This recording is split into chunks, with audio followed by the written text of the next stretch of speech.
Hello guys, in this video let's discuss policies in Azure APIM. So policy, it means rules which we can apply on API request or API response, and thus we can change the behavior of API by applying policy. So for example, if you see this screenshot, we have consumers and then we have these backend APIs, and obviously the consumers, they want to consume our API, and in between we have this Azure API Management.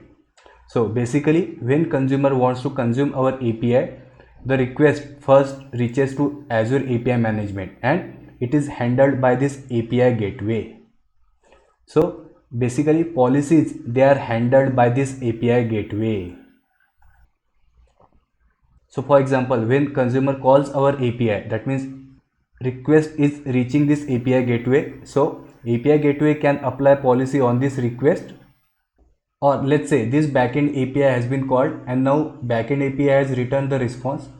So API gateway can apply policy on this response as well, right? So again guys, with these policies we don't require any code change in the backend API, and that's the beauty of having APIM policies.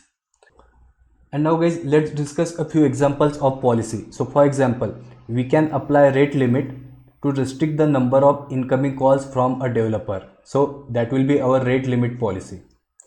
So for example, if there is a developer or a consumer who is excessively calling our API, right? So obviously we want to restrict him. So in such case, we can apply rate limit policy.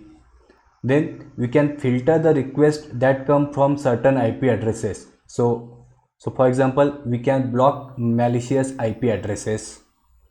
Then we can hide the sensitive information from API response. So that will be our transformation policies. So let's say our backend API, it returns a response which contains sensitive information which a hacker can use to exploit our API. So such type of sensitive information we can hide from API response, and again all this without any code changes. And finally, as you can guess, there will be inbound policy. So with this we can modify the request, and then there can be outbound policy. With this we can modify the response. So here if you see, we have this API gateway and we can apply this inbound policy on this request, and we can apply outbound policy on this response. So as an example, rate limit or filtering IP addresses, we can apply that policy on request, that is, it will be our inbound policy. And if we want to hide the sensitive information from response, it will be our outbound policy, and of course we will apply it on the response. So basically that's it guys, we just wanted to have an overview about APIM policies, and now in our upcoming videos let's see these policies practically.